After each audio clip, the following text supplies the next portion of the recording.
Okay everybody, before we start the spotlight on Uncuepa, I want to quickly gloss over something that I've become a part of in the last week, and I'm very proud to put my name to, and that is SpawnLootRepeat.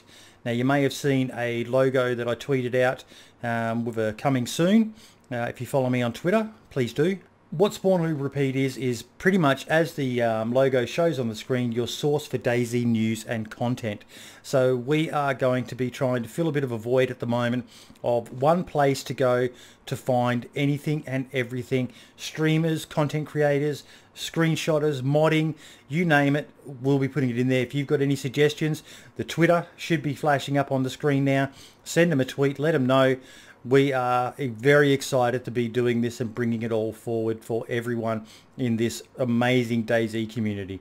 So pay close attention. There'll be a stream in the next few weeks where we'll be telling you more in detail, but pretty soon we will have a website that will be going live that you can all sign up to. If you're a content creator, an artwork designer, anything like that, and you've got some great screenshots or whatever, you can upload it all on this one website, which is going to have anything and everything to do with DayZ. I'm very excited to be a part of this, and I hope you all find it as useful as we intend it to be. Now, without further ado, let's start the interview. And welcome to the next installment of the DayZ Spotlight. And this time we are shining the spotlight on the one, the only, my fellow Aussie Antipodean, Uncuepa. Coops, how you doing, buddy? I'm doing good. Good to be here. And we are playing on your test server for DayZ Down Under. Yep, it's a bit spooky. A hell of a lot of zombies, mate. Oh. There we go. I'm just taking one out now. So what have you been up to, mate? Just working on videos, building these servers, helping out the community. Yep. And not much else. No worries. Well, mate, we're going to stick to the tried and true format, and we're going to start off with finding a bit about you. How old are you, buddy? I am 20 years old. 20 years old. You're a young'un. I'm a real young'un. I'm old enough to be your surprises a lot of dad. people. I'm old enough to be your dad. I think you're the same age as my dad, you know. I'm 45, mate. Yeah, that sounds about right. Oh, good Lord. Family, missus, kids, anything, or just parents and that? Yeah, just got a brother, sister, parents, usual. No Mrs. Uncuepa in your life at the moment? Look, I'm searching. She's out there. Ladies, ladies, you've seen him on the DMs podcast. are open. He's a handsome man.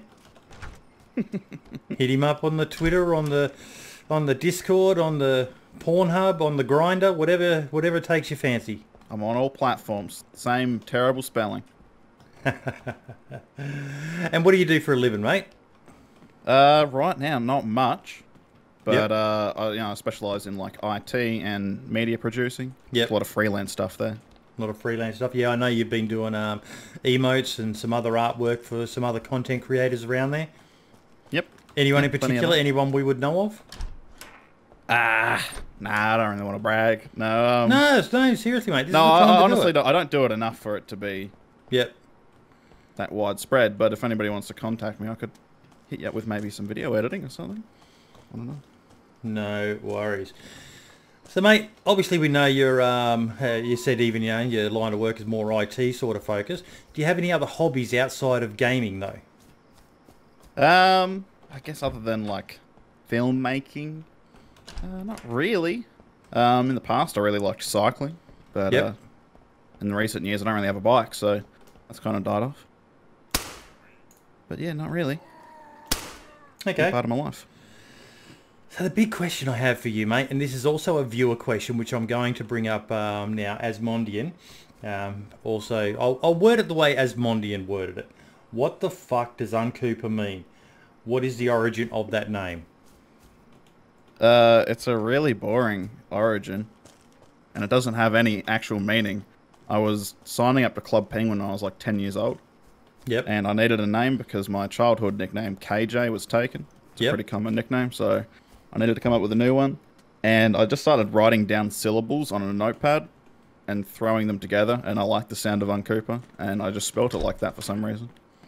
And it's kind of stuck. And pronounced it like that as well. I remember when I first heard of you some time back, I thought it was Uncuepa. Yeah, that's a really like everybody struggles with it, and I don't blame them at this point. Kind of like curse myself, but it's grown on me. Part of my identity now. It is, and that's a big thing, mate. Getting your own unique identity. It's a hell of a lot more interesting than me, mate. Mine's just my surname and my year of birth. So I am about as boring as you can fucking get when it comes to my name. It's an identity. Yeah. You know, you identify with it, and that's important with an online name. Yep, exactly. Okay, so who or what got you into gaming, mate?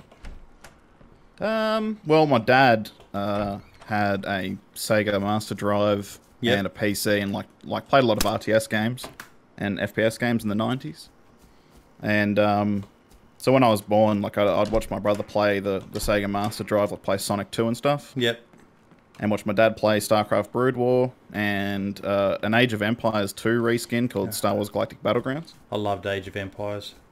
Yeah, well, basically, I didn't know at the time, but I was playing basically Age of Empires just with Star Wars units instead of medieval units. And yeah, I just kind of grew up, like, I remember being like 3 years old and playing that game and setting up custom missions on that. So beyond that, just kind of, you know, it's always been part of my family to be playing games.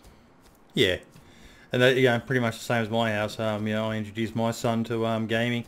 Probably the first games he can really remember is me playing Far Cry 2.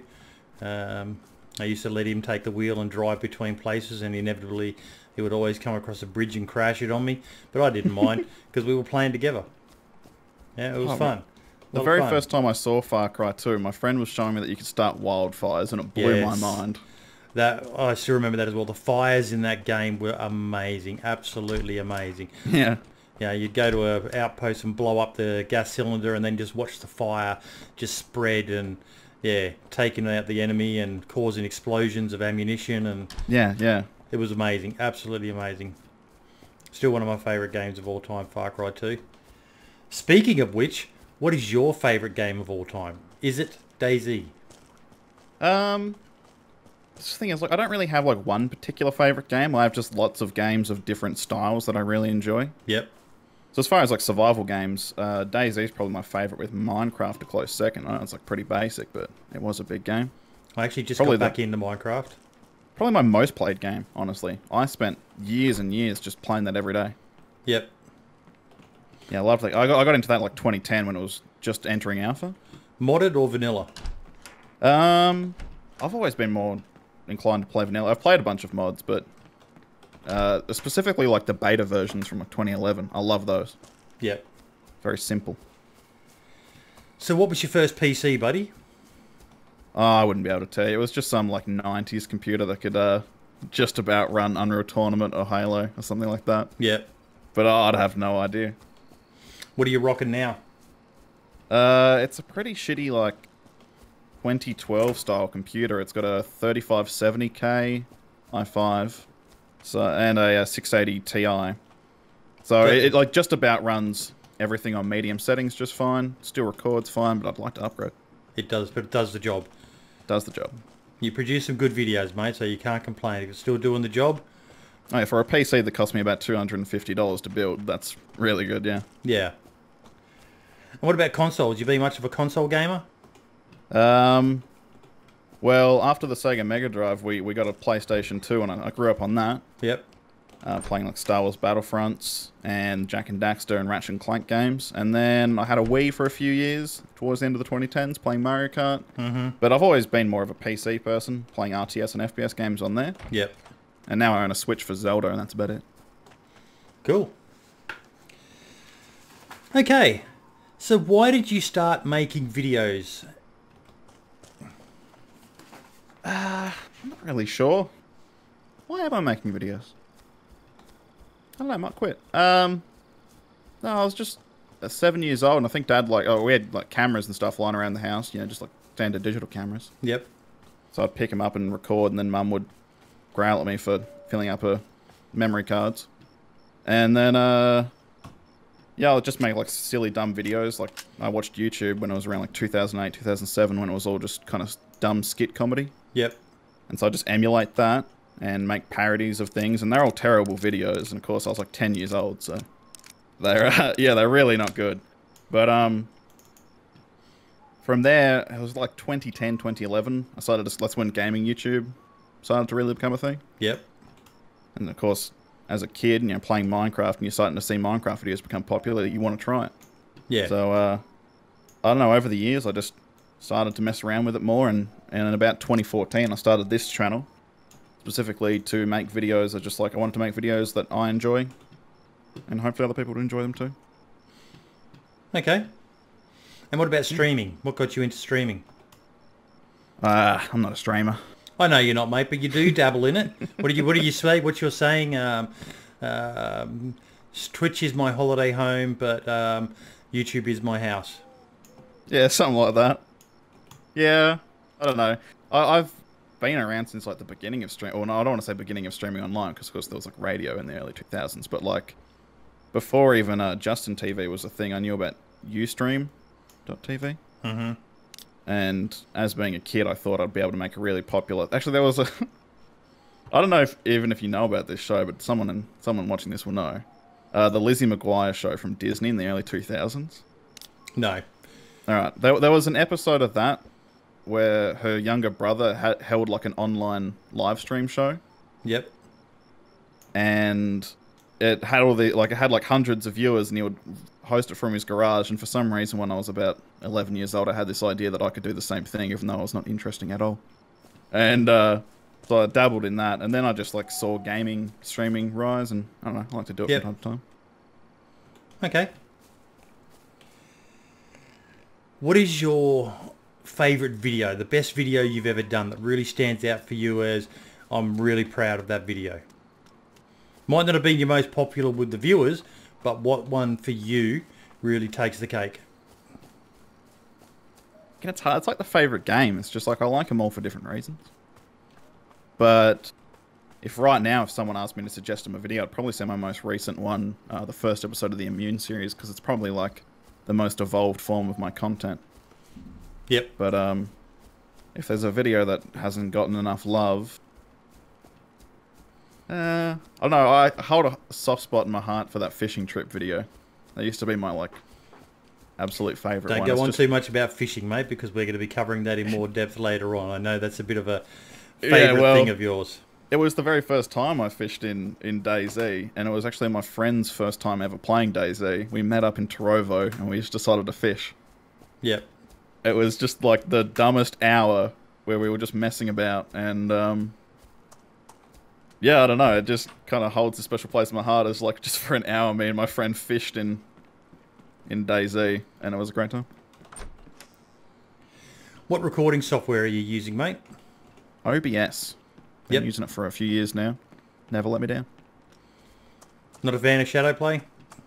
Nah, Shadowplay. Originally I couldn't use Shadowplay because I didn't. Like the older cards weren't updated with it. Yep. For some reason you couldn't use a 680 for Shadowplay, so I didn't start with that.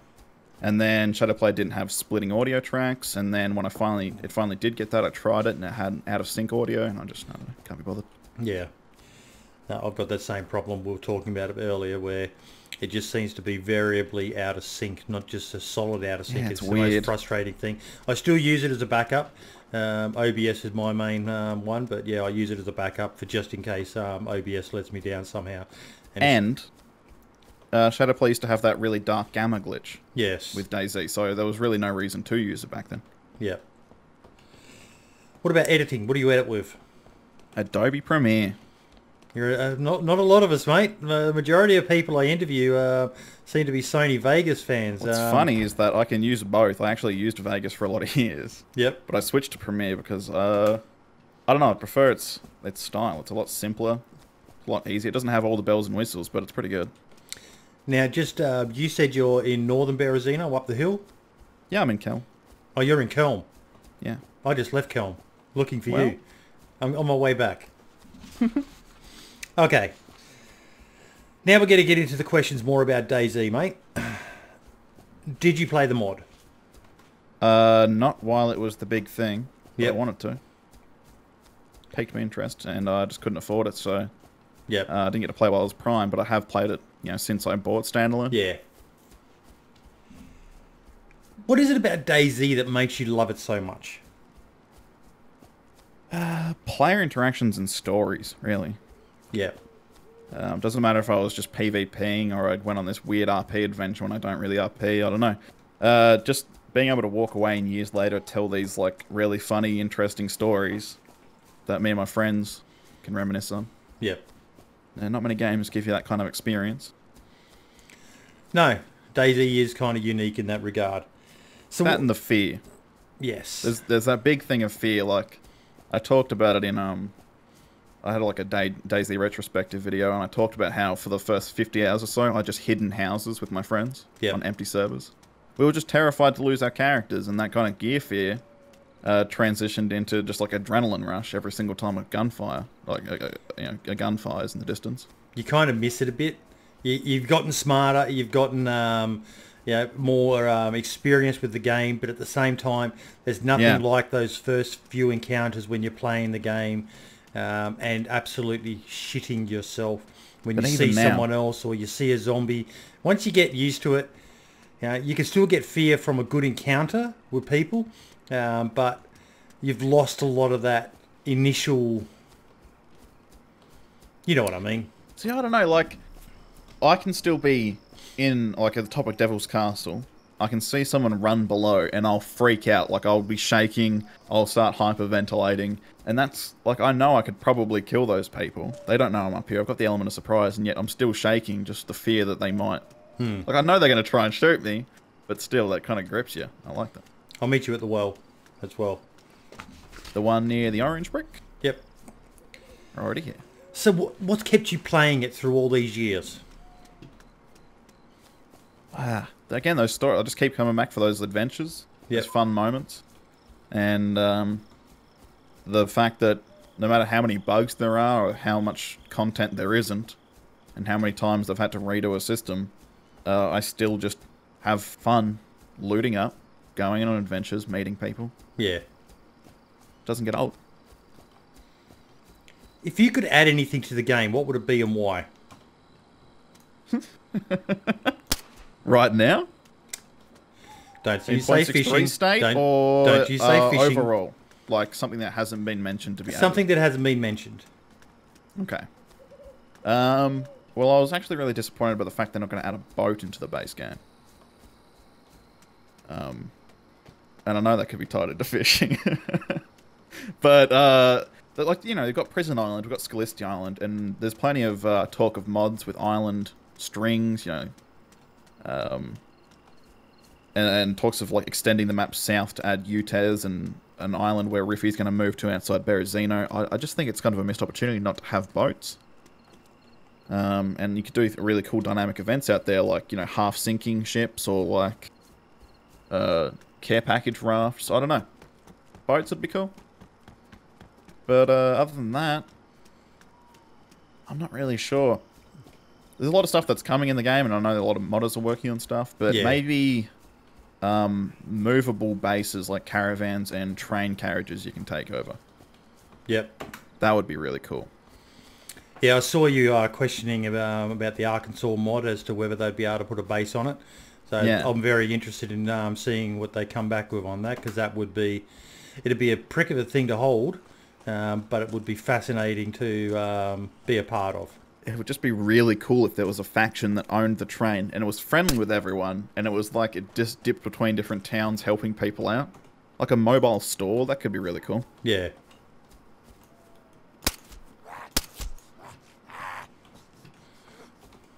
He's a fucking suicide zombie, that one. He just flew at me. Okay. Who is your favourite DayZ content creator? Oh, no. Oh. It's a tough one. Yeah, I don't know. It could be a few. Doesn't have to be one. Who inspires you? Well, sure, I'm going to do the same thing I did with the games. I like a lot of them. Like, I think the Running Man's is probably like the most balanced of them all. Got a good sense of humour, good at the game. I love Rene because he's just the most lovable person in the world. He is. And when I discovered him, I was like, well, it's actually people like telling proper stories. Oh, you spooky motherfucker. Telling like proper survival stories. Minder's really good at telling like an intense story. He's really good with his music. I'm not really sure. Like I used to really like. They don't play the game anymore. But Byers and Austin Experience, when they would team up together on like DayZ mod or early standalone. Yep. It was just like the funniest thing to me. I kind of like take inspiration from all of them, really. You know, you want to learn what works for other people and yeah, hopefully hire that into something you can learn from. But yeah, I'm not really sure. I wouldn't say there's one YouTuber that like is my absolute all-time favorite. Like some people would say Frankie, but yeah, I don't really have one that I cannot wait for the next upload, kind of thing. I think everyone knows who my mine is that I can't wait for their next upload. And who's that? Fubar Bundy. Oh yes, yes, yes, yes. I just love it because whenever he comes, you know you're in for a good laugh. And yeah, I say it every single episode, and I'll keep on saying it every single episode. For me, he epitomises what DayZ's about. That it's not just about killing. Killing's a part of it, but it's about making every interaction as rewarding as possible for those around you. Whether it be because you're holding them up or killing them, or whether it be because you're having a laugh with them. Yeah. Yeah. Okay. Yeah, I like his some of his stuff. Yeah. Status reports. Do you read them? I know you do. And if so, what do you think of them? See, I love status reports because they're the most raw form of news, other than like a dev just leaking something. Yep. Probably. But of course, you know, you find yourself disappointed by some of them because sometimes it's a bit of a slow week. Like the most recent one from this morning wasn't, you know, entirely enthralling. But it was, you know, it was a good stepping stone. Some of them are a lot better than others, but I think you've got to read them if you want to be invested in DayZ, because you know you want to be informed what's coming next, or if it's worth you playing an update, or it's worth you know launching the game that day. If you know there's a big problem like hit registration, maybe you don't want to get on PvP. Yep. It's important to stay informed about those kind of things, and which they addressed in today's status report. Yeah. That is the biggest concern with the game at the moment, is the hit registration. Is pretty atrocious at times. At times. Most of the time it's okay, but at times it is... Oh. I can't say I've experienced bad hit reg, but that's because I also haven't been in a proper firefight in ages. Yeah.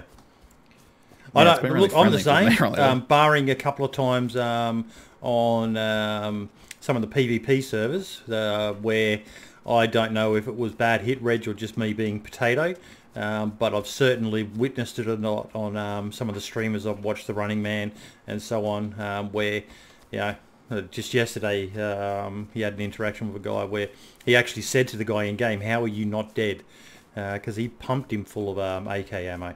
If I can, I'll try to put a link to the footage, because it was quite an astounding little piece of gameplay by him. One of those moments where you sit there and go, wow, you need to do thousands of hours to have something like that happen to you. Yeah. Yeah, it's definitely a big issue, but lately I've been running into a lot of friendlies, especially on DayZ Down Under, which is funny because I keep seeing complaints of KOS on that server, but I haven't been shot at.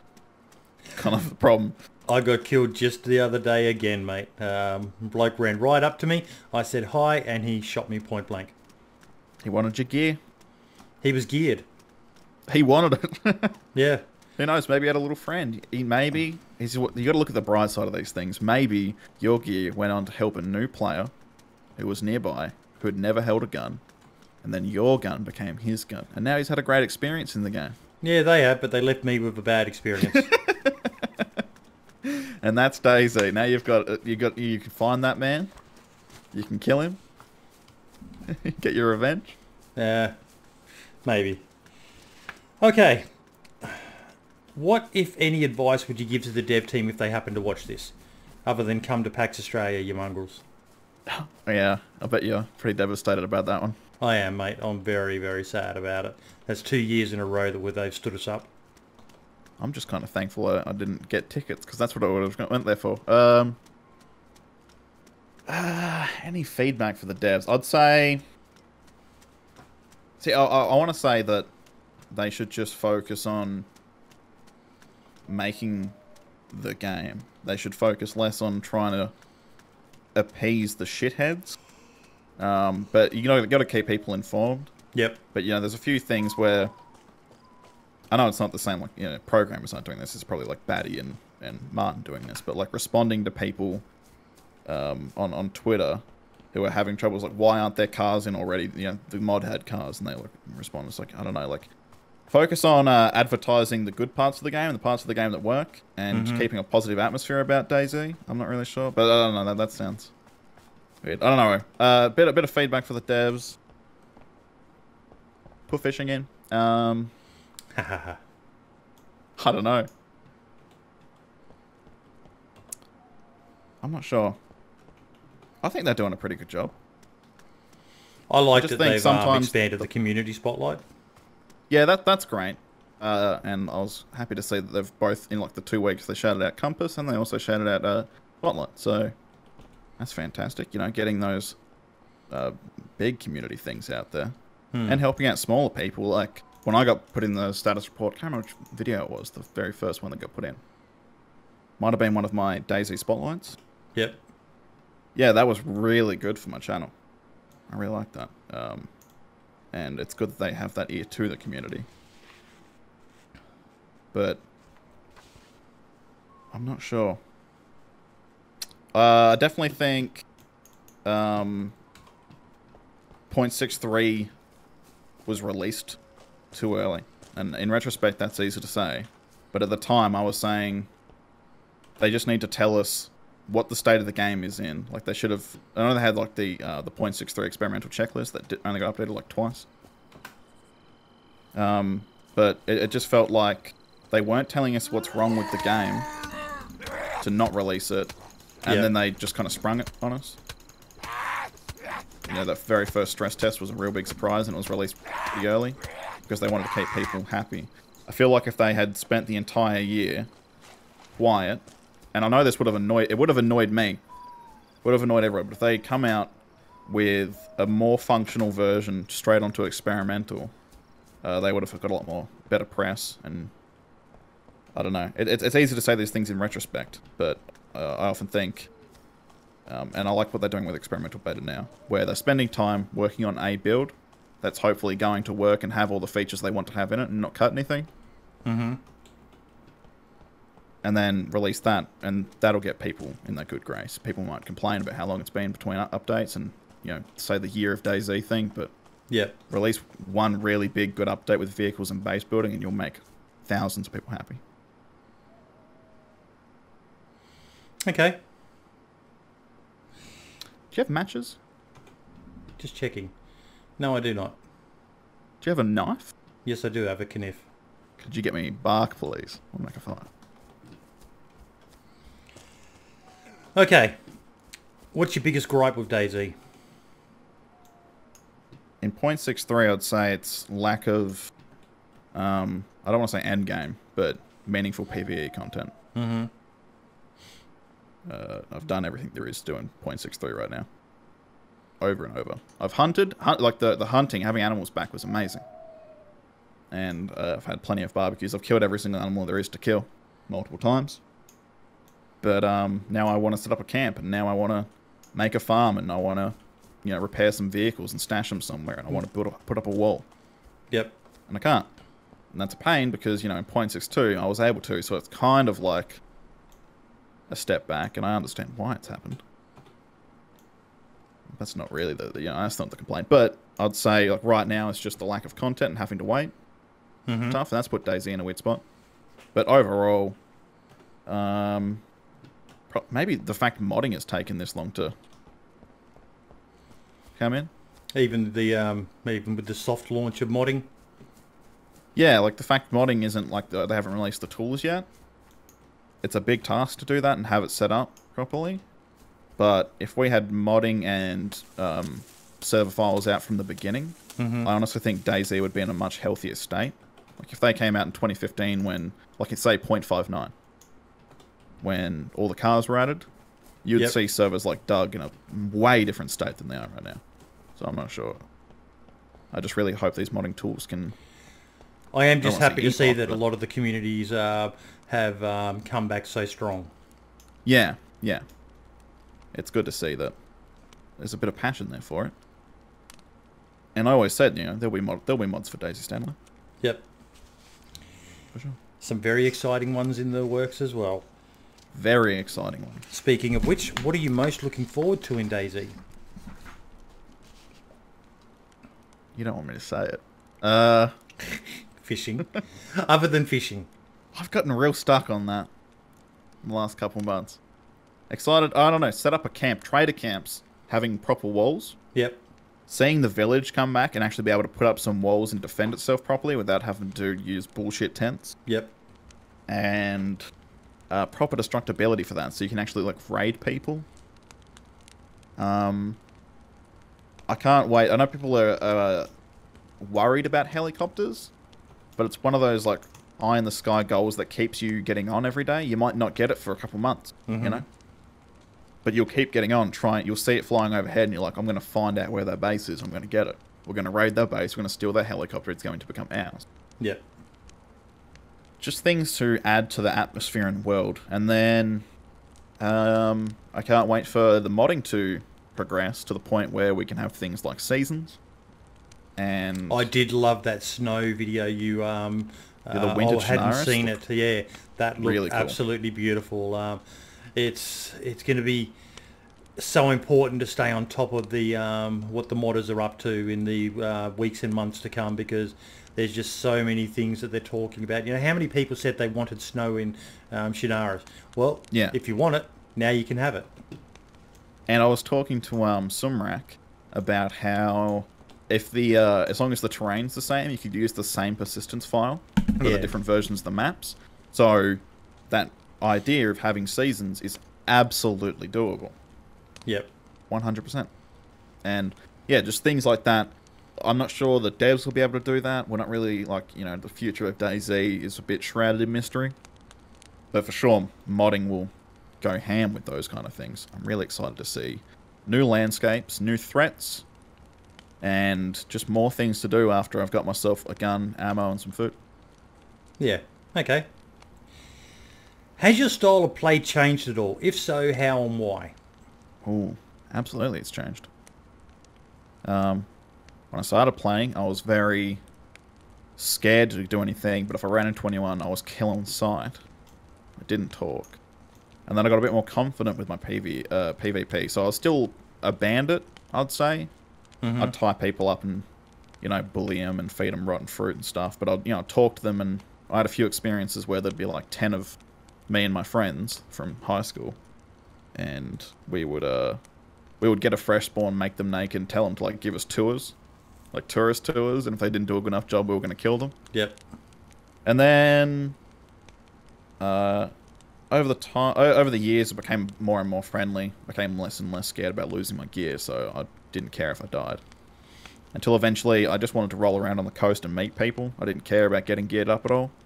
Yep. And that was right about when I started like making videos, I'd say, like early 2016. And then something changed when I met Adam and Levi in a certain video. It's actually called Adam and Levi, and the video before that's called David the Hero. With David the Hero, I'd gotten geared up, which I had at the time would never do. I'd somehow gotten attached to my character again. And I wanted to give away all the gear, and I went around just being friendly to everyone, trying to give away all the gear. And it ended with me getting killed by someone who just drove down the road, crashed their car, jumped out, and killed us all. Yep. And then I met Adam and Levi, and we went on an adventure together, and I was like, well, now that we can actually get geared and have those kind of, like, interaction stories that I like, I don't have to care about losing my gear, because I'm not going to get attached to these characters. I'm just going to be looking for people. And then it's just changed. Now I'm kind of like that friendly survivor person. I kill if I'm scared, but other than that, I'm pretty friendly. So yeah, it's definitely changed over the past 4 years of me playing the game. What mod that you are aware of excites you the most?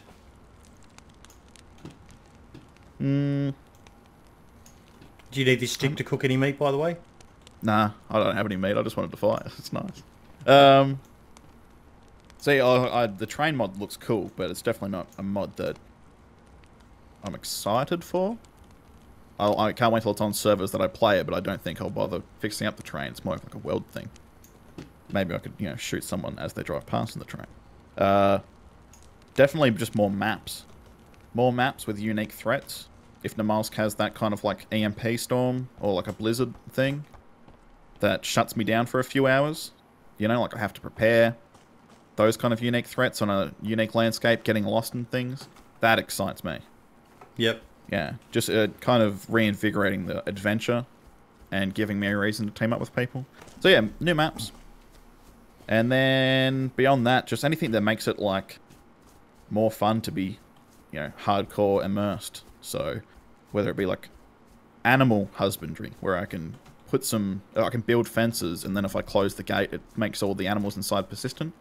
Yep. So I could round up cows or even horses and, you know, raise them and breed them and what have you. And I could, like, I don't know. I'm not that big into RP, but if I could RP as a rancher, that'd be really awesome. Just, you know, things out there to do. Okay. Now we're going to hit the rapid fire questions, mate. I know you've watched the interviews before, so you've got a rough idea of what they are. Just say the first thing that comes into your mind.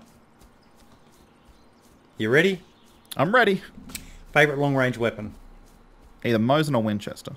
Least favourite long-range weapon? The trumpet. Favourite automatic weapon? M4 or UMP? Least favourite auto weapon? The rack. KOS? It's a necessary evil of the game. First person or third person? First person. Never used to be that way, but I am. Favourite server? DayZ Down Under or DayZ Village. Favourite place on the map? Black Lake. Oh, we could head there. Public or private? Private all the way. Totally agree. And you use the exact same terminology. As much as I've ranted about it, because it frustrates me every fucking time it happens when I get killed without anyone making it an experience, KOS is still a necessary evil. I'll always still complain when it happens. It's like you just robbed yourself of a potentially amazing story just for what, another kill. You know, but when you survive KOS, you feel like a badass for the next 5 minutes. Okay, viewer questions now. The first question comes from Don Joe 12. I have a question. Who is Uncuepa and what does he do? And what kind of things can we expect to learn from him about DayZ? I took a quick look at his channel and I'm not really sure what is this about. I'm not really sure what it's about either. I don't know what I'm doing. I guess you can expect story videos and armchair game design and terrible jokes. And I'm Uncuepa. I like DayZ. There you go. Okay. Jacob Mango. Not really a question per se. If your game has a fishing mini-game, it is officially good. Source, Uncuepa's Twitter bio. Comment, fishing won't be here until after 1.0. So I'm not sure if he's baiting you with that comment or what. Oh, he just knows I really like fishing in the game. I'm not even that big of a fan of fishing IRL. I just love fishing in the game. It's really atmospheric. And when they said that's not coming back until over past 1.0, it made me sad. It's so sad. To be honest, I'm missing gardening now that I can't do it. Yeah, gardening. Those kind of like really dumb PvE things, or as Silo would call it, a waste of development. I miss them. I really miss them. Some of my favourite memories of 0.62 are just farming in the village for people. Yep. There's a whole part of my village series where I just farmed pumpkins for about 5 minutes and just threw them inside the tower for the guards to deal with. It was great. Yeah, I really like fishing in the game, and I really want to see it come back with like a proper reel system. Maybe some cool sound effects like clicking. Seeing the fish in the water would be awesome, along with like the ducks at the pond.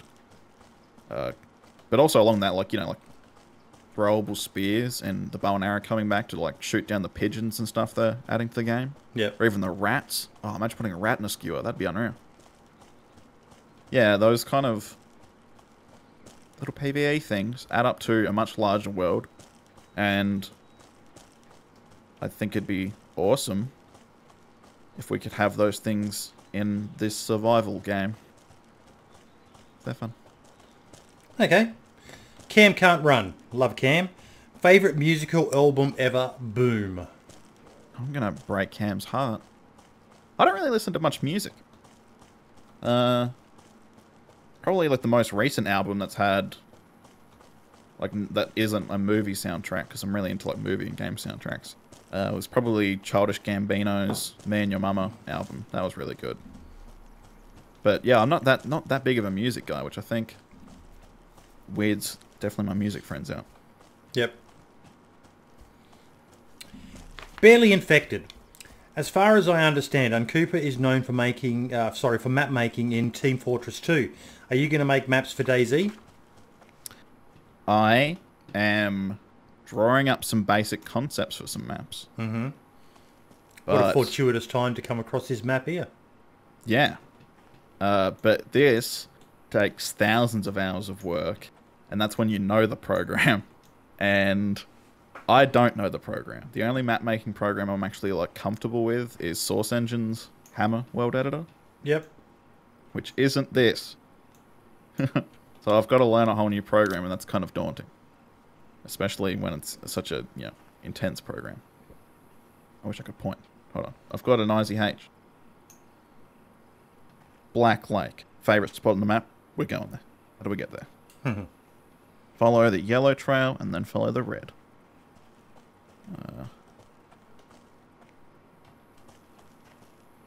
Yellow trail this way. Bingo. Yeah, I'd love to make maps. I've drawn up a few concepts for maps, and I've got one that's actually like ready to be imported into Arma 3's map builder. Start to be working on. But yeah, I'll have to learn a whole new program, and that's kind of scary. And it doesn't quite work with the current version of DayZ, so I've got reasons to keep putting it off. But yeah, I'd love to. What is your best random radio encounter? Ooh. On 0.63 one day, I was traveling with a friend who was kind of new to the game. And he'd never heard anyone on the radio. And then over the radio I heard this man. I can't remember what he said his in-game name was, but it turned out to be one of my subscribers and a fellow streamer, Rundgong. He was on the radio, and we decided to, like, we were really hungry. We were looking for wolves. We were heading out west to find some wolves. And he said he had just killed some, so we decided to meet up at Green Mountain. And we had no idea, I didn't know who he was at the time. And we had no idea if we were actually going to get shot or not. When we arrived at Green Mountain, they were up in the top of the tower. And they wanted us to climb all the way to the top. And you can imagine, like, we put our faith just to arrive here, but now they want us to put our entire lives in this small tunnel where they can just shoot down onto us. I was so sketched out. We climbed up there. They had their guns out when we got to the top. I was kind of sketched. And then they started dropping wolf steak. And it was like, holy shit, these people are legit. These are actually going to help us. And that was pretty intense. That was my .631. Other than that, on the village server, when you'd hear people on the radio dying, that was always really scary. Like people going, no, don't shoot, friendly, friend. And then it just cuts off. That was probably me most of the time. I'm not sure if we actually ever... We might have spoken once on the radio, but just like hearing people you know from the village randomly come through the radio every now and then was really cool. Adds to the world. Adds to that whole side chat replacement thing that Brian was talking about. It really made the world feel bigger without the need of it being, obtuse. But probably those. Why did you start your YouTube channel? We sort of covered on it, but let's cover it again in a bit more detail. Well, I specifically started making DayZ videos because I had all these like interesting stories that were happening to me, and I wanted to save them in a really interesting... Like, I wanted to edit them up a bit so that later in a few years, once I've forgotten that happened, I could watch back and remember all the fun times I had on DayZ. And that just kind of spiraled into this. But that's why I started really making DayZ videos, was just to memorize these stories. Oh, look, the airfield. Huh. That's a cool view. It is, actually. And then every other kind of video I made, whether it be like just a highlights moment of Overwatch or GTA 5 with my friends, is a similar story. It's just that we have a lot of fun. And, you know, I want to remember those things because I basically only play multiplayer games. I don't really play many single player games. Play multiplayer games to experience games with people and have all these, you know, fun social moments. And that's what I wanted to remember. What is your favourite encounter in DayZ? Oh, that's too hard. That's way too hard. I'm not really sure.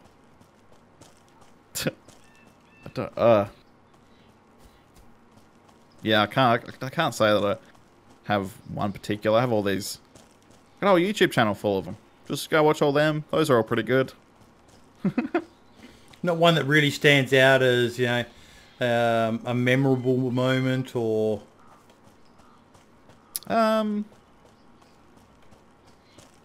Anything from the village or DDU on my YouTube channel is pretty good. So, like, the first few days on the village, not knowing anyone there, but feeling kind of safe for the, like, this, you know, this had never, I'd never experienced that before. Feeling safe with a bunch of strangers in DayZ, even though we were sitting out in the open, you know, cooking and farming and stuff. That's absolutely memorable. That was insane. Yep. And then, yeah, I don't know. Like, I guess .62 and .63 have been my best experiences with DayZ. .55 was very memorable for me. Was that the one with really, like, harsh food? Or was that .57? .55. .57 was the coastal PvP patch where all the military loot was spawning in the guard. .55 was get off the fucking coast ASAP or you are dead. And even if you get off the coast, it's still going to be hard to find anything. I don't think I played .55, you know. Oh, mate. I think I might have skipped it. That was back when they were still doing pretty regular updates, so I think I was taking a break and playing Arma 3 at the time. I loved it. Okay. As Mondian comes in with the rest of his questions, do you think there is a progressive change in the game style between a new DayZ player and a veteran? And if so, why? A progressive change from when you start to when you get old? Yeah, absolutely. I think it just comes down to experience, though. Yeah. Like, a new player doesn't know where everything is. Everything they come across is kind of new and fresh. They don't know where to find X loot. They don't know where people go. They don't know the names of the towns or which way is north, east, south, west. So they just kind of go off what they know. They're going to go off like, I've got rags. I don't know what they do. I've got ammo. I don't know what gun they go to. And I've got a can of food, but for some reason it won't let me eat it. And once you experience, these things like come really natural to you. Yeah. So I think it's more of just like a really steep learning curve. And of course, when you're new and you don't know how these things work, you want to discover, but you also want to you want to hold on to these things. Which I think is one of the reasons why people didn't like stamina originally, when it was introduced, was because they found these things they wanted to use and find out what they did, and they didn't want to drop them. But that meant they were carrying a bunch of weight and they couldn't run anymore, and then they just didn't understand why. But there is a learning curve to the game. Like, if you just started playing .62 tomorrow, you wouldn't know what a leather sewing kit does. You probably assume it does something to do with leather, but you don't know what's leather, you don't know what it protects. And you find a hay hook and you're like, can I transport hay? Why do I need to transport hay? Are they horses? You know, there's all these unknowns. Yeah. And I'm not sure. I guess, like, just through experience, you filter out a lot of things. You know what to pick up and what to do. And so when you come into an encounter, you feel more confident, or when you come to a new town, you feel confident what you should find, what you should do, as where a new player doesn't, kind of just does stupid things. But as far as, like, play style itself, not just experience, I'd say new players are definitely more likely to KOS or freak out, be startled. Yep. And a veteran player tends to keep more calm and have better decision making, and would probably be less likely to shoot on sight or head inland. Just seek out different things rather than a new player kind of just going, I don't know what to do, don't know where to go.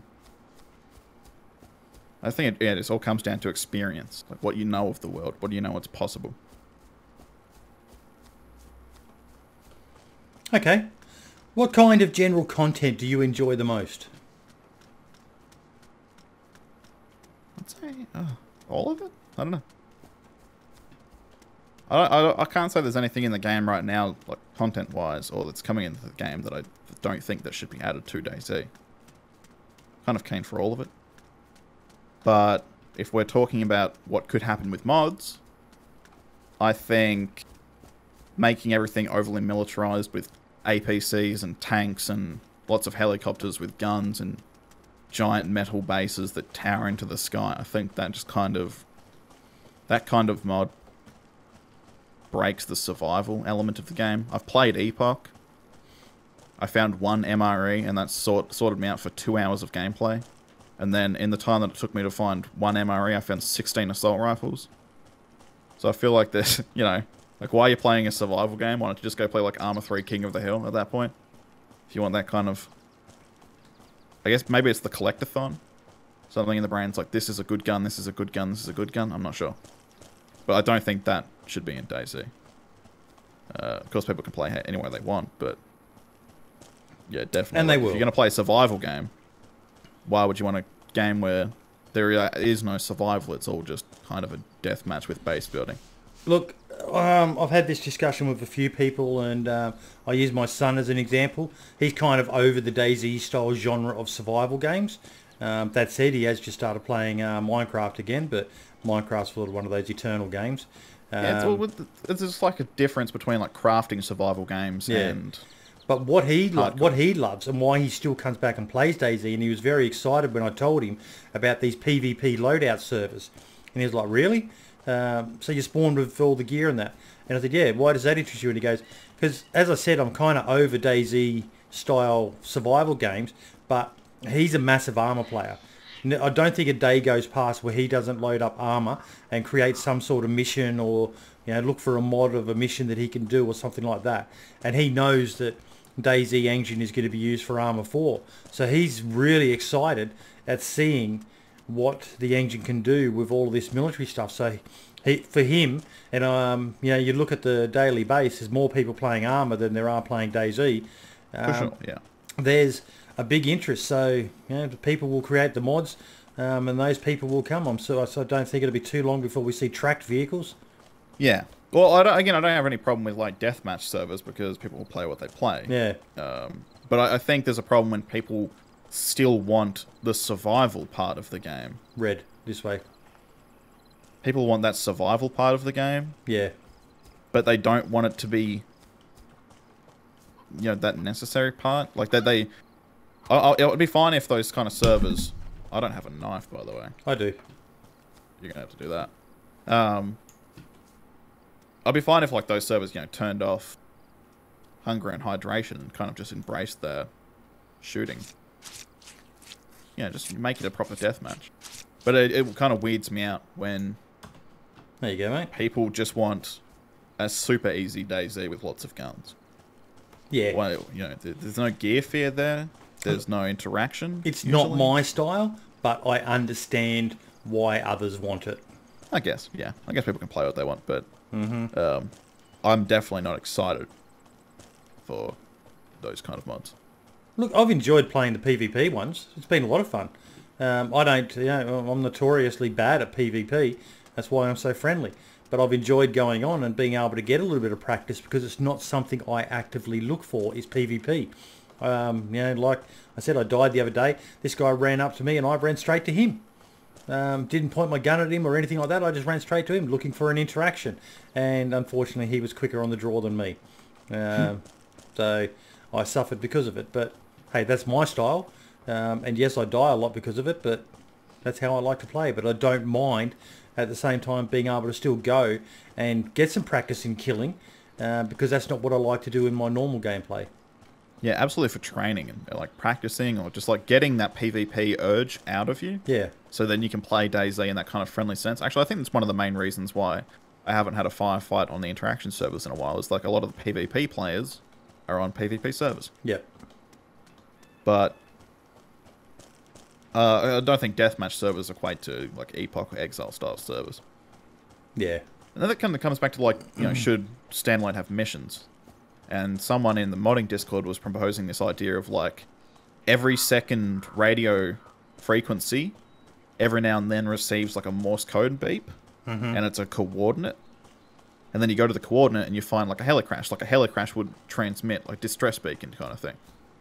And you'd have to hunt it down based on its coordinates that it's broadcasting. I really like that idea. That seems like a really cool immersive way of creating a mission system similar to Exiles, where you'd have like, you know, here's a crashed truck and it's got NPCs around it. I'd be fine if there were NPCs and it was like kind of a radio thing. But as long as I see, as soon as I start seeing mods like NPC traders all over here, 100+ cars, it just kind of removes that special part of DayZ. Like, what's special about an assault rifle if there's 20 assault rifles in the town? 10 times spawn, or 10 times loot spawns and stuff like that. 10 times loot spawn, and like I said, like eating one MRE and being fine for 2 hours. That is I the just feel first like stone I've seen the entire time we've been running. I had one up the hill. I dropped it. Oh, okay. Yeah. But yeah, like, it's just like, why play the survival part of the game if the survival is toned back so far? At that point, I feel like armor might just be more efficient. But I guess like, that's, again, me being preachy towards how people should play, and that's bad. But that's, yeah, I'm not too keen for Exile or Epoch style mods. Yep. I don't really understand them. Each to their own. There are parts of them I like. I'll say that. Like, I like vehicles and stuff. Another stone. I like vehicles and stuff, and I like the idea of missions, but there's, you know, there's a line between it being fun to it being overdone. His last question is, and speaking about DayZ content, what are your main criticisms towards the DayZ developers? This is kind of like a similar question we had before. Yeah. Yeah. Well, that's one thing, is like deadlines. Like I was saying, like they should just focus on making a really good version of the game and not worry about like the press. And as long as the game's good, people will play it, right? Yeah. And I know like some marketing student is watching this and it's going to growl at me, but because it's wrong in a lot of places. But I do think like making a good product often equates to you know, the game succeeding. Arma 2 didn't have a massive player base, but when DayZ Mod came out, it marketed itself by just content creators playing it. It just had that kind of, you know, air to it that was super interesting and unique and no other game offered. Yep. So people wanted to play it. And I feel like as long as DayZ focuses on getting that style game out there where it's super unique and interesting and people want to play it, then they don't have to worry about this PR bullshit, put out a patch, make sure you get one out soon so people don't get bored kind of thing. People will come back. I've seen plenty of games revived with good updates. Look at No Man's Sky. Yeah, I've been hearing that. Game has no interest for me whatsoever, but I've been hearing. Oh, I don't want to play it at all. But it's got yeah. a player base now, and it didn't have that before. Mm-hmm. Okay, and I do apologise to the last question was from Ideo, and the question was the favourite location in Chernerus, which we have almost arrived at. I think we're here. He does say, keep up the good work, mate. Well, sorry, not the last question.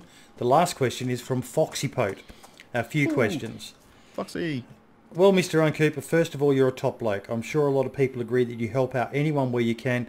You do the faction maps for the village and DDU and are a moderator on both, I'm sure. So what's your take on factions in the game? It's becoming slowly more and more familiar on a lot of servers. You have your own now too.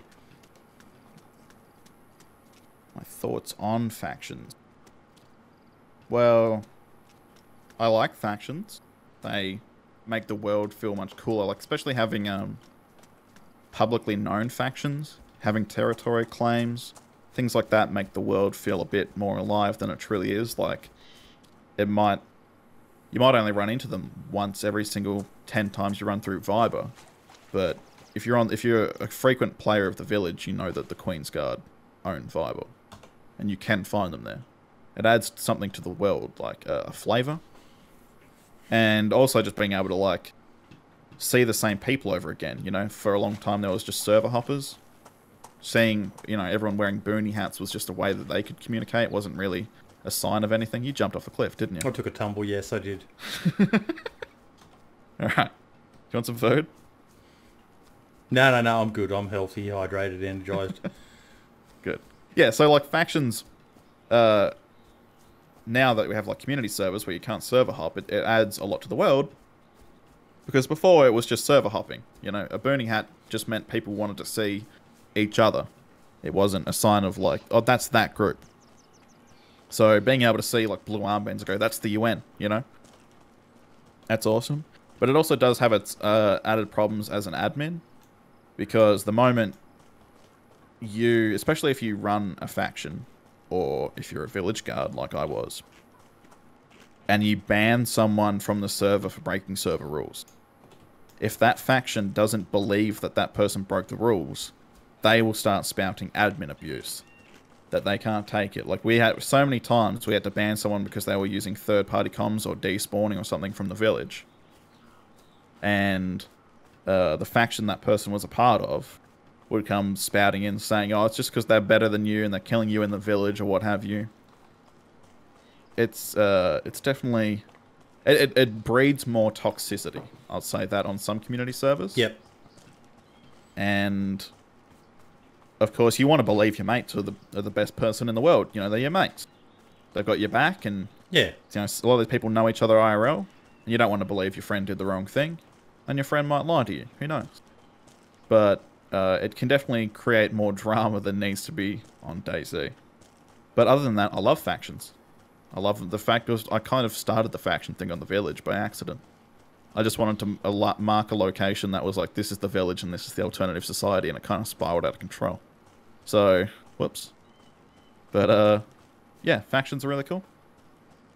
Good to see. Also, what are you most excited for in the future of DayZ and It Can't Be Fishing Okay? We've sort of covered it. Yeah. Well, I'm definitely going to say fishing. I don't know. Modding. Fishing. More stuff to do PvE and PvP wise is really cool. That's about it. Yeah. More vehicles. I love more variety of vehicles. I'd love to see like a pickup truck. Like a ute. Yep. I'd love to see a Jeep. A UAZ or something. I wish you could sit on these benches. Just like walk up to it, press a button and actually sit your bum down. Watch this. Oh, a bit sideways, but that's kind of cool, right? No, hiding in the shade.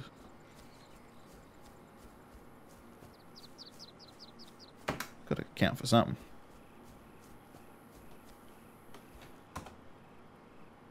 Yeah, like just more things to be added.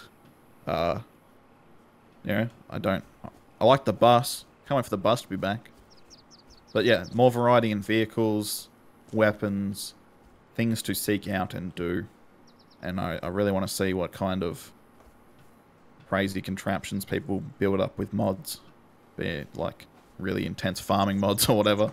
I don't know, just really interesting things I've come across. Even if you like don't want to do farming, just imagine you're walking along one day and you're scouting out the area and you see down across the field someone's like boarded up a farm and they've put a bunch of fences up and they've got cows and they've got, you know, zucchinis and pumpkins growing, and pumpkins and stuff take a couple hours to build. Yeah. And you can steal a few, run along. You never met that person. You don't know what they were doing, but they affected you. Mm-hmm. That's why I think those kind of like farming and fishing things, if they're done right, it's really cool. Oh, and expanded cooking. I'd love to see expanded cooking. Same. Like using the meat tenderizer. Recipes. You left that comment on the Compass podcast. Yes, I did. Yes, I did. You touched on it, and I was like, imagine a scum-style cooking would just add so much to the game, you know, being able to, if I keep that, I can put that in my base, and, yeah. I've been working on a concept for, like, a hardcore overhaul mod. Overhaul. And one of those concepts was that water takes up a physical space inside a container. So say you fill a pot halfway through, and then half the slots like wet, and if you put in something there into like you fill up one of those slots, it rises a little bit. Mm-hmm. You know, so there's like a variable holding capacity of water. So if you put, say, half thing of water, a chicken breast, a piece of lard, and a zucchini inside a pot, and then you cooked it, instead of just boiling the chicken breast and zucchini and boiling the water to clean it, it actually made a stew. Like, having those kinds of things would be awesome. Being able to combine and chop things up and just cook different things to get different benefits, and if there were like some superfoods that really helped you and the medical system was expanded, that would be awesome. I haven't actually been here since I increased the infected, so this might be a bit scary down here. I don't know. There are a lot more zombies. Oh, and decaying bodies would be awesome too. Yes. Yeah, I will agree on that. I know they're on their way. They're like in the files, they have decayed versions of each player model, which sounds really exciting. Being able to find a body, you know, surrounded by flies like you could in the mod, but it's like slightly damaged and there's parts missing and there's like, you know, the chest is obviously ruined. It's like, oh, this man was shot in the chest. He's slumped over. Those are cool. That's kind of like factions, how it adds to the world. You find body, like you find like 5 bodies that are like obviously 12 hours or so old. You think, what's going on here? It will. Anyway, that's every little thing that they can do. Every little thing they can do to, you know, make everything more of an encounter. You know, finding one of the things that really excites me is if they can ever do it is rubbish. You know, we've drank cans of soft drink, and if you finish a can of soft drink, it leaves a crumpled can. You have to make the decision to take it with you as rubbish and dispose of it somewhere, or just drop it right there and then. You know, or if you could use those for crafting as well, that'd be really cool. But like those small things add up to a much larger world, making the world feel more alive. Yep. And giving us more to do while we're traveling the world is always important. Yeah. Okay. Final questions, mate. The Compass podcast. For those who are watching this interview, I'm going to assume that the majority of them know that you do the Compass podcast. Why did you start it? What was the inspiration? I've always... Like, I saw the rise of gaming podcast. The kind of like 4 webcam style was started by JP from Twitch, like MEJP. He had a podcast to do with StarCraft 2 in the early 2010s called State of the Game. And that kind of pioneered that style. And then I saw like Co-optional podcast and a bunch of all these other podcasts rise up. And I always, thought that, be it like, I wanted to make a podcast of PlanetSide 2 for a long time, because PlanetSide 2 player. And then when I got really stuck into DayZ in 2016, I was like, oh, really cool to make a DayZ podcast. But at the time, I was like I had like 100 subs. I wasn't going to blow anyone's mind. Mm-hmm. And I wasn't quite sure who I'd do it with or exactly the format. And I was like, oh, well, the 4-panel thing's kind of overdone now. I want to spice it up. And then Rene, the sneaky bastard, kind of come in and made Altarcast, where he was, playing and running around and telling a story. Yep. And I was like, oh, that's like the perfect way to do a DayZ podcast. And so then finally when I got to a point where I was like, I probably could run a DayZ podcast and it would be all right. I've made a lot of friends in the DayZ community. I was like, I want to do a podcast now, but, I don't want to copy Rene. So I'll just go back to the old tried and true format of a 4-panel thing. And we'll just talk about the latest news, what we've been doing in-game, what's exciting, and we'll try and shine a light on some, recent community stuff. Try and give, basically, a voice of reason in the community. Because other than, Altarcast isn't very frequent. And it's only, way Rene too and FT's infrequent. opinions. Yeah. I've said to them that they need to get a guest, but now that you're doing that, I don't think they need to. They can stick to their format. Yeah, I don't think they I like the fact that it's just those two, because you know those two. You know what to expect from those two. So hearing their thoughts on the game. So you're telling me you wouldn't love to hear Paul on there? The holy trio. Paul's probably the only person I would say should go on Altarcast. Yeah. Paul, because then you complete the trio. Love those guys. Yeah. But, I just wanted to give a voice of reason and rotate people around. Get different people. I want to get For certain topics, PvE players. For certain topics, modders. Certain topics, server providers. Mm-hmm. If I could get Spaggy, the Doug guys, and I don't know, maybe Spud from DDU, all on a podcast together to talk about server hosting, maybe when modding really takes off, and how, you know, they're tackling certain issues, or like, you know, how they tackle hackers or whatever, things like that. That would be really cool, and just being able to give the wider, more invested DayZ community, be it a PvP player, PvE player, modder, what have you, just more to think about than just status reports and Reddit comments. Yep. Because there aren't many discussion, like, you know, public discussions other than maybe Twitch chats, but then you're only getting one person, or maybe two persons' views. You're not getting a wide variety. So it's really about just, yeah, a voice of reason and discussion when it comes to DayZ. And I think it's going great. We're up to our 3rd episode. No, it's going really well, mate. I've listened to all 3 of them. Enjoyed them, not always agreed. Yeah, you'll see in the comments I put to the last video. Yeah, I didn't agree with some of the things that were said, but that's the beauty of a show like yours. If you don't agree, you can voice it, as long as you're respectful to each other. You know, you should be voicing your opinion. You should be speaking out. Even if people don't agree with you, even if the majority of people don't agree, you're still entitled to your opinion, as long as you're respectful about it and not a cunt, basically. Yeah, and that's why we also opened up like the responses to the community thing. We wanted to hear if people disagreed, or if people agreed, or someone had a thought that we didn't talk about. Yeah. That we should have. Then we give an opportunity for them to respond. Yep. And we can talk about it, and, you know, it's like they can share their level-headed thought with us. I just love that there are certain people who you always know are going to be commenting. Kerbo is one of them. Kerbo, I love that man. He is amazing. I haven't watched much of his content, and we haven't talked much, but every time I've watched some of his content, or we've talked, it's been a great conversation. Oh, he's got a voice that makes me go weak at the knees. I was saying, I think this is the best voice in the DayZ community. Great. I made a Christmas DayZ special thing last year, where I killed a man in cold blood, and I regretted it. So I went around trying to give people gifts, and originally I couldn't find anyone. So it was like a lonely Christmas. I couldn't find a single person on the village. And then it was a second part later in the video at the end that like bookended it, where I actually found tons of people and had some really funny interaction. In fact, it ended with me helping a brand new player, giving him gifts and sending him on his way. No idea what happened to that man, but I gave him a pretty cool experience originally.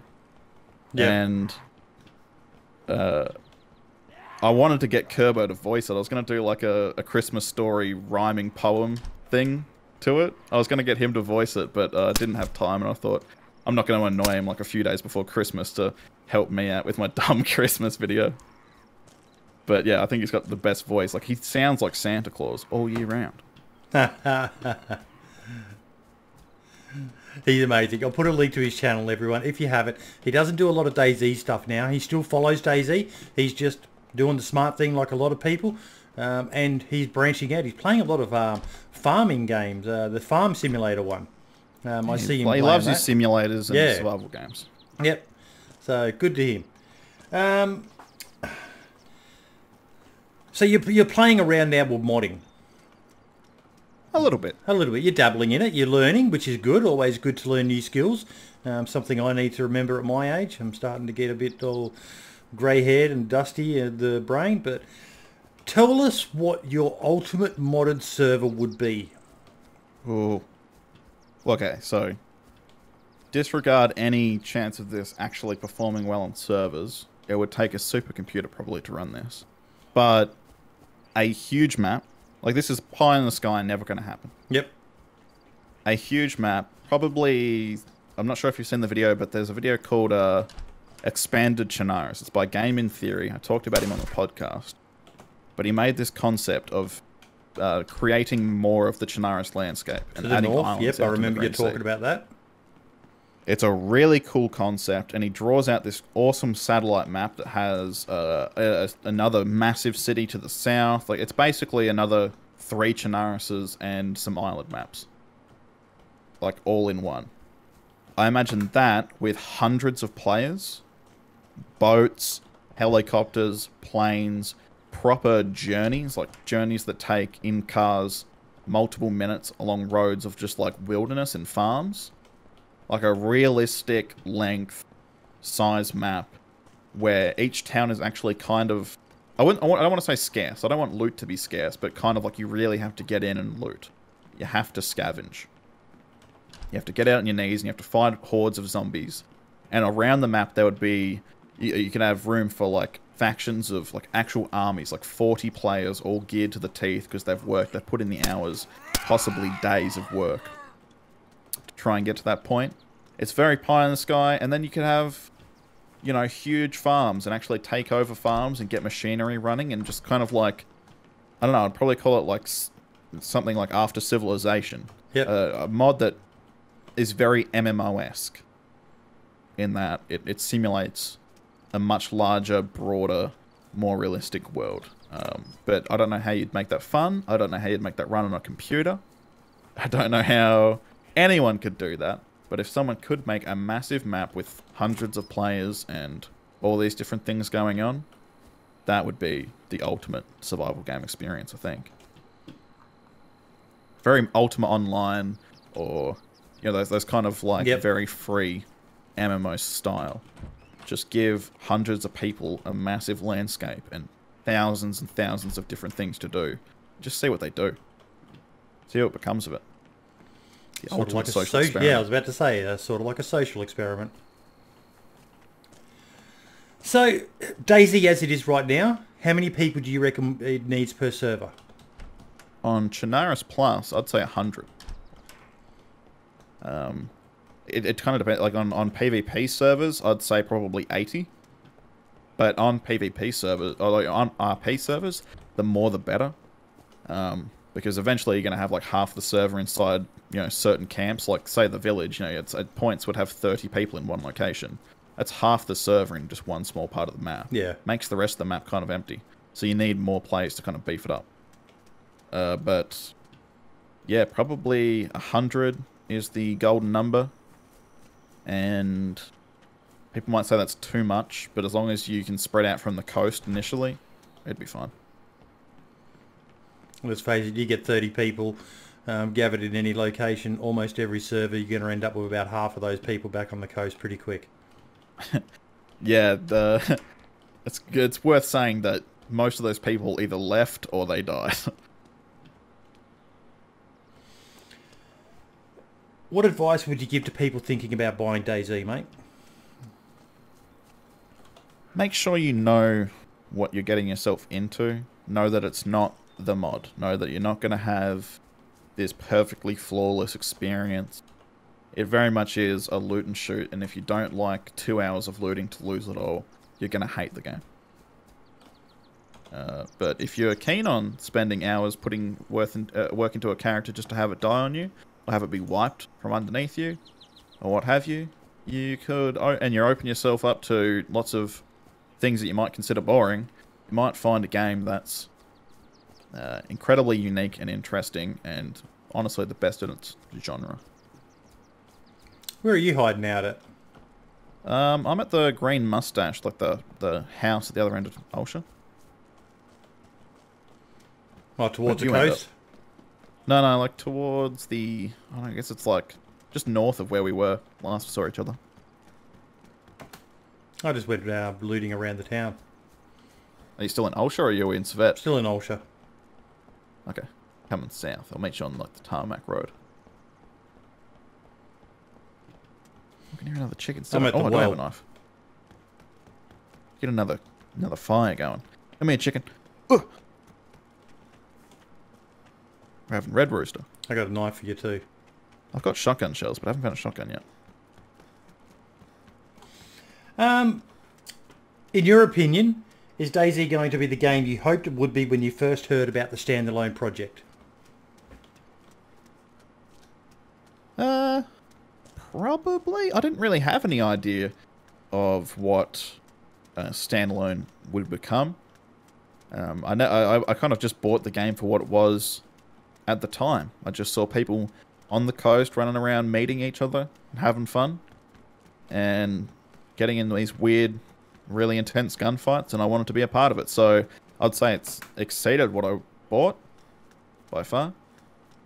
And I'm just excited to see what happens next. Mate, final question.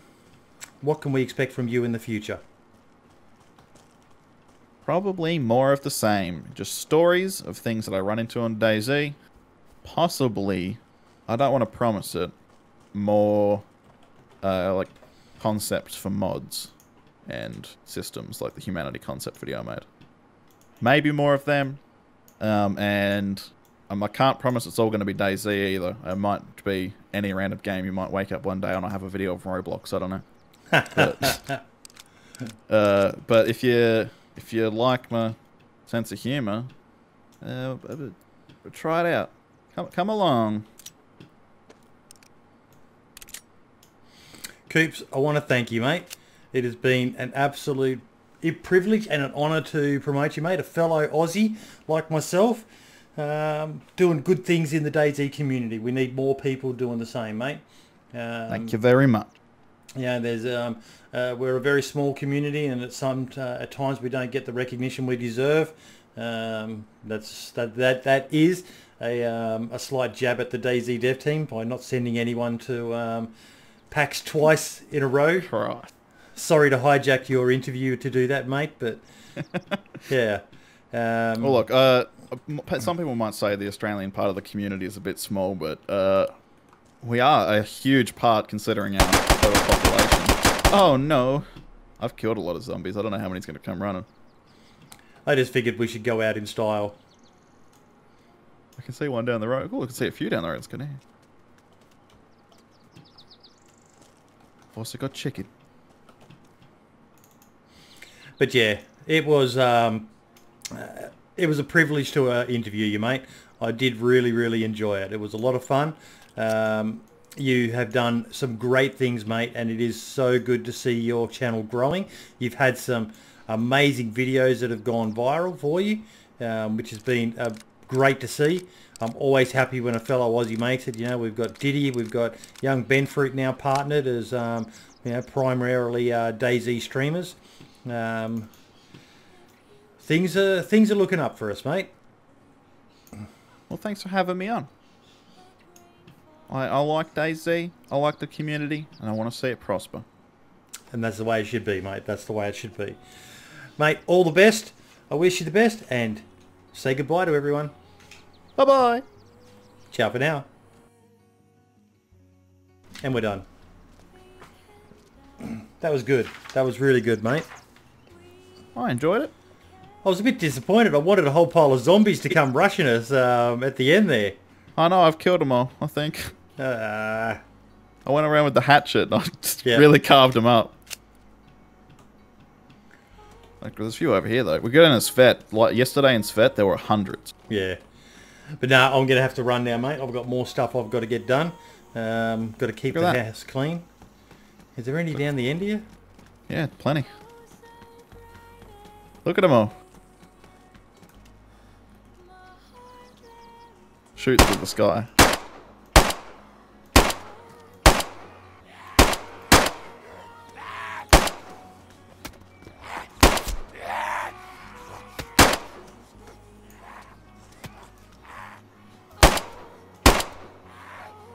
They're coming out of everywhere. I like how there's the one farmer zombie in the house over there that just hasn't bothered to look. Yeah. He's like, I'm just hanging out, dude. Oh. Oh, you shot me! Oh no, maybe he didn't. Definitely got hit by something. Uh-oh. Get on the car! Boydie, no! No! Ah, that's it, I'm gone.